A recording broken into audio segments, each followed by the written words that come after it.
సమాధానపరచువారు ధన్యులు, వారు దేవుని కుమారులు అనబడుదురు. సమాధానపరచటము అంటే తమతో తాము సమాధానపరచబడి ఇతరులకు కాస్త సమాధానం అంటే ఏమిటో చెప్పగలిగిన వాళ్ళు ధన్యులు.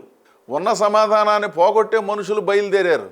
వాళ్ళ గురించి ఇక్కడ చెబుతారు, వీళ్ళ గురించి అక్కడ చెబుతారు, గందరగోళం సృష్టిస్తారు, అటు ఇటు కాకుండా చేస్తారు.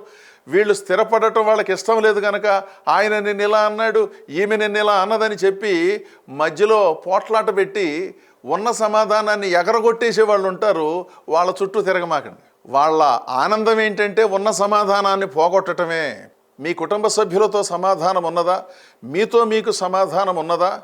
పిల్లలతో సమాధానం ఉన్నదా? ఇరుగు పొరుగు వారితో సమాధానం ఉన్నదా? తోటి సేవకులతో, నాయకులతో సమాధానం ఉన్నదా? అనవసరమైన ఆలోచనలకు తావు లేకుండా అర్థవంతమైన సాత్విక భావనతో కూడిన జీవన విధానం ఉన్నదా? అదనమాట అండి ప్రశ్న. వారు దేవుని కుమారులు అనబడతారు.